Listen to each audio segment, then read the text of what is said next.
दोस्तों नमस्कार, मैं रोहन भिंडे और आप देख रहे हैं सीधी बात सीधे सवालों के साथ।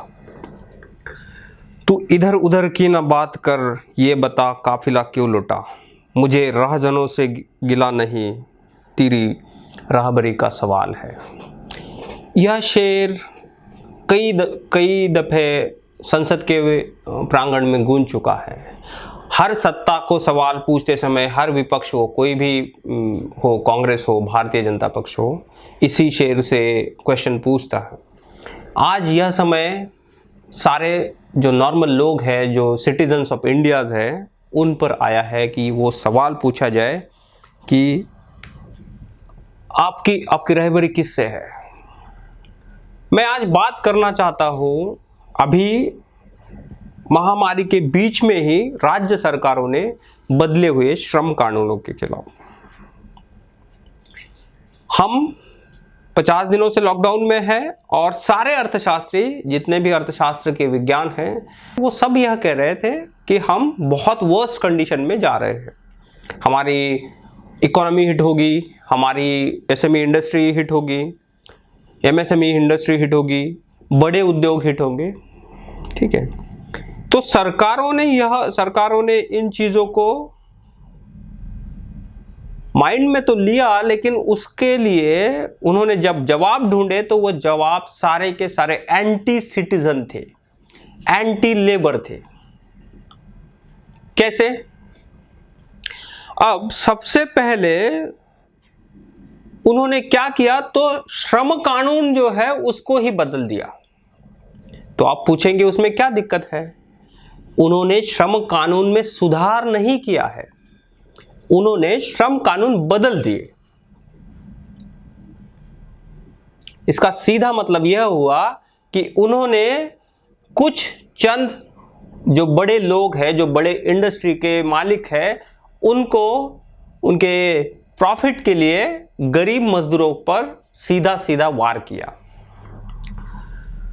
राज्य सरकारें, 6 राज्य सरकारों ने ये सबसे पहले कदम उठाया। सबसे पहले राजस्थान सरकार ने, गहलोत सरकार ने श्रम कानून में बदलाव किया और उन्होंने 8 घंटे का जो वर्क आवर है उसको 12 घंटे किया। 7 मई को गुजरात और उत्तर प्रदेश ने भी 3 साल के लिए लगभग श्रम कानूनों के सारे प्रावधान ही रद्द कर दिए।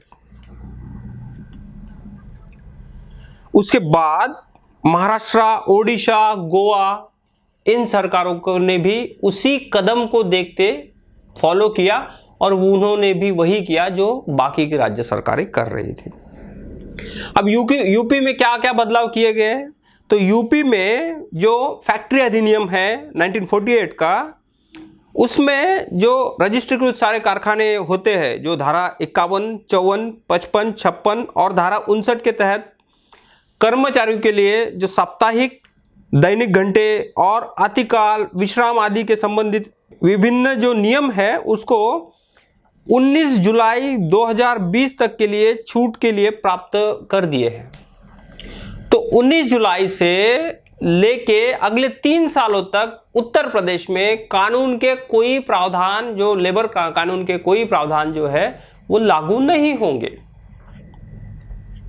तो जो आप 8 घंटे काम करते थे, तो आपको फोर्सफुली वहां 12 आवर काम करना पड़ेगा। अब इसके सपोर्ट में ये आर्गुमेंट हो रहा है कि हम 4 घंटे का पे भी तो कर रहे हैं। मुद्दा यह नहीं है कि आप कितना पे कर रहे हैं, मुद्दा यह है कि अगर 12 घंटे एक लेबर काम करेगा तो फैक्ट्री 16 घंटे चलती है, तो 4 घंटे के लिए तो वो नया लेबर तो नहीं बुलाएंगे ना। इसका मतलब वही लेबर को 16 घंटे तक काम करना पड़ेगा। तो क्या असर पड़ेगा इस फिजिकल हेल्थ पे लेबर के? क्या सरकारों ने यह बताया? और राज्य सरकारों ने जो श्रम कानून को जानने वाले जो भी ऑर्गेनाइजेशन है, जो भी उनके ट्रेड यूनियंस है, उनको भी कैंसिल कर दिया।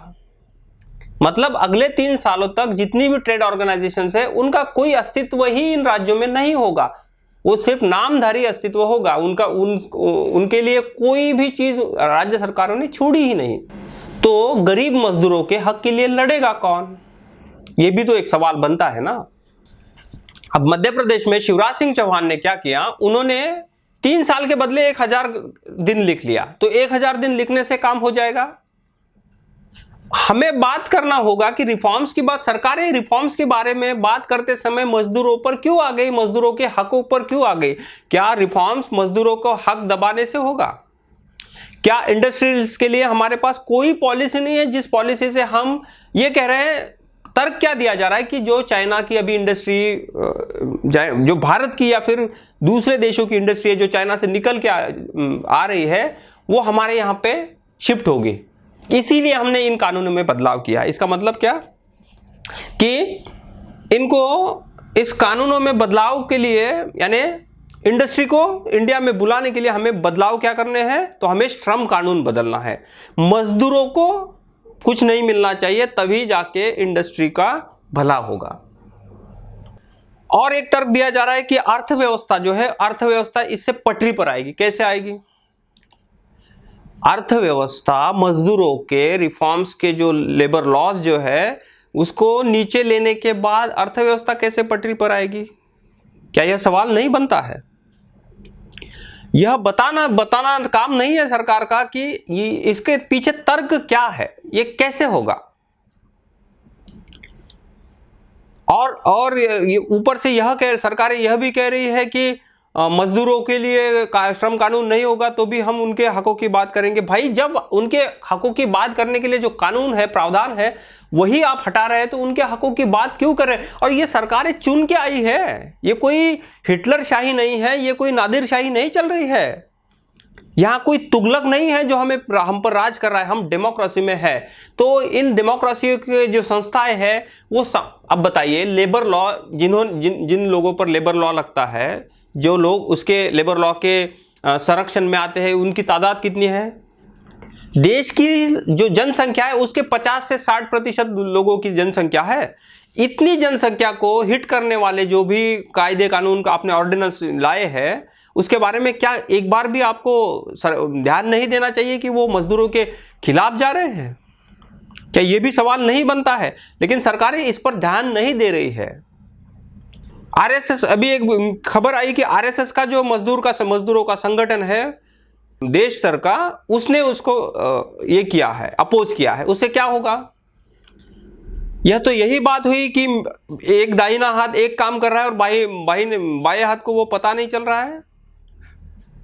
मैं अभी जो प्रावधान उन्होंने ऑर्डिनेंस के द्वारा जो भी सारे के सारे लेबर लॉज के जो सेक्शन है वो हटा दिए हैं, उसका सोसाइटी पे और लेबर्स पे क्या इम्पैक्ट पड़ेगा, मैं थोड़ा पॉइंट वाइज समझाना चाहता हूँ आपको। तो इसका क्या होगा? श्रमिक संगठनों की जो आशंका है वो कहते हैं कि उद्योगों की जांच और निरीक्षण से मुक्ति देने से कर्मचारियों का शोषण बढ़ेगा, एक बात। दूसरी बात, शिफ्ट व कार्य अवधि में बदलाव की मंजूरी मिलने से हो सकता है लोगों को बिना साप्ताहिक अवकाश प्रतिदिन ज्यादा घंटा काम करना पड़े।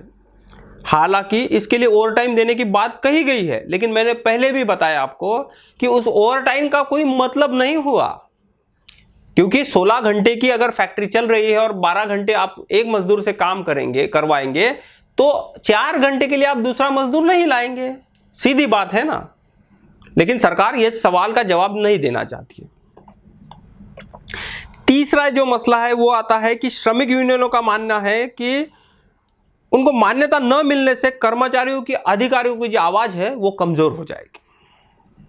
चौथा है कि उद्योग धंधों को जो ज्यादा देर खुलने से वहां के श्रमिकों को डबल शिफ्ट करनी पड़ सकती है। और पहले जो प्रावधान थे कि जिन उद्योगों में 100 या उससे ज्यादा मजदूर है, उसे बंद करने से पहले श्रमिकों का पक्ष सुनना होगा और अनुमति लेनी होगी। यानी कोई फैक्ट्री अगर बंद करना है तो उस फैक्ट्री के ओनर को, जो वहां पे लेबर काम कर रहे हैं, उनसे बात करना पड़ेगा, उनको कंडीशंस बताना पड़ेगा। उसके बाद अगर वो एग्री होते हैं तब जाके कंपनी बंद हो सकती थी, जिसको बैंकरप्सी कहते हैं। लेकिन अब सरकार ने वो प्रावधान ही हटा दिया, तो जिस ओनर मालिक को लगेगा वो तभी के तभी बंद कर देगा और सारे मजदूर एक ही दिन में रास्ते पे आ जाएंगे।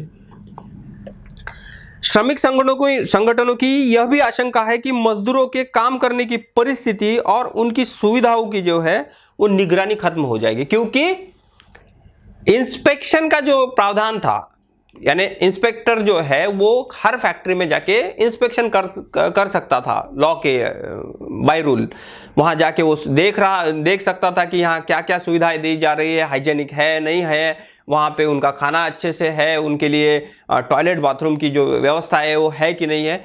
सरकार ने ये भी नियम पूरा का पूरा नीचे ले लिया। और एक है कि ग्रेजुएटी से बचने के लिए जो उद्योग ठेके पर श्रमिकों की हायरिंग करते हैं वो बढ़ा सकते हैं, यानी अब ठेके पे जो हायरिंग होगा वो ज़्यादा बढ़ेगा। अब मुझे बताइए, मेरी जो मैंने आशंकाएं गिनी, इन 6 आशंकाओं का और जो बाहर की कंपनी यहां सेटल होने आ रही है उसका क्या रिलेशन है? क्या गरीब मजदूरों के छाती पे बैठ के ही कंपनियां काम करेगी? जो हमारे कैपिटलिस्ट है, जो बहुत बड़े बड़े ओहदे पर बैठे लोग हैं, इनको मजदूरों के हकों की बात ना हो करके उनके सिर्फ प्रॉब्लम, उनके जो उन पर जुल्म ढाके ही होगा? क्या हम बंधुआ मजदूरों की तरफ जा रहे हैं?